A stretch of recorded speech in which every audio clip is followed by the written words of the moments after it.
నమస్కారం. కేవీఆర్ న్యూస్కు స్వాగతం. నిర్మల్ జిల్లా భైంసా మండలంతో పాటు లోకేశ్వరం మండలాల్లో నిన్న సాయంత్రం ఎదురుగాలులతో కూడిన అకాల వర్షం అన్నదాతను నిలువుగా ముంచింది. చేతికొచ్చిన మొక్కజొన్న పంట నేలకొరగడంతో రైతులు కన్నీరు మున్నీరవుతున్నారు.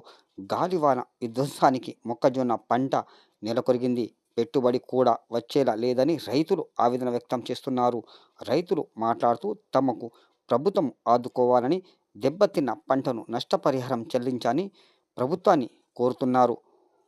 గతంలో కూడా తమకు పంట నష్టం జరిగిందని, ఇప్పటి వరకు కూడా నష్టపరిహారం ప్రభుత్వం నుంచి రాలేదని, ఈసారి అయినా సర్వే చేసి నష్టపరిహారం ఇవ్వాలని ప్రభుత్వానికి రైతులు కోరుతున్నారు.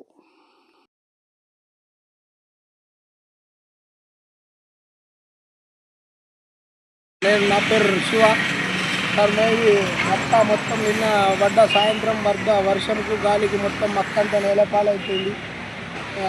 మొత్తం కోసుకురాకుండా మొత్తం ఇదైపోయింది సార్.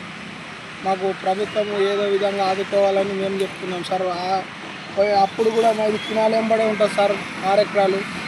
అప్పుడు కూడా వర్షంకు కినాలు తెగిపోయి మొత్తం పంట అంతా నేలపాలైపోయింది. అప్పుడు నేలపాలైపోయింది. మొత్తం సర్వేలో రాసి ఇచ్చినాము. ఇప్పటివరకు మాకైతే ఏది కూడా రాలేదు. మేము వెళ్ళి ఏఈఓకు అగ్రికల్చర్ ఆఫీస్లో పోయి అడిగినాము. వాళ్ళైతే మాకు పైనుంచి ఏది కూడా రాలేదు. అప్పుడు పైనుంచి రాసుకోమంటే మేము రాసుకున్నామని చెప్పిండు. ఇప్పుడైతే ఏది కూడా రాలేదు సార్. మాది అయితే పంట అయితే మొత్తం చూసుకుంది సార్, మొత్తం దింగానైపోయింది.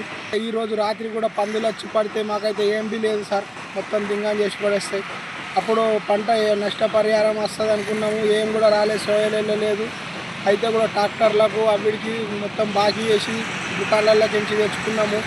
ఇప్పుడు ఆ బాకీ కట్టేసి వెళ్తామేమో అనుకున్నాము. ఎకరానికి ఎట్లన్నా ఈ సంవత్సరం మా పురుగు లేకుండా మొక్కలు మంచిగా వస్తాయని అనుకున్నాము.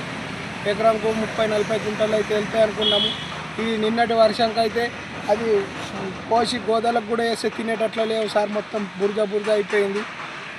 ఒక 10 కుంటలన్నా వెళ్ళాయో అవిడికే బరోబర్ అవుతాయో. మళ్ళీ ఈ అడ్డం పడ్డ దానికి లేబర్లు పెట్టాలంటే పోయిన సంవత్సరమే 3,000 దాకా తీసుకున్నారు ఎకరాకు. ఈ సంవత్సరం అయితే 4,000 అంటలో 5,000 అంటలో. మాకు మళ్ళీ ఇప్పటికి కూడా రైతు బంధు కూడా రాలేదు సార్.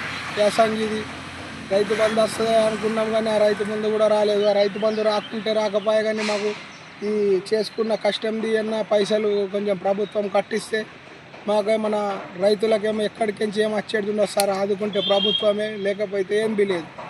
వీళ్ళు ఆదుకోకుంటే ఎందరో రైతులు ఆత్మహత్యలు చేసుకుంటారు.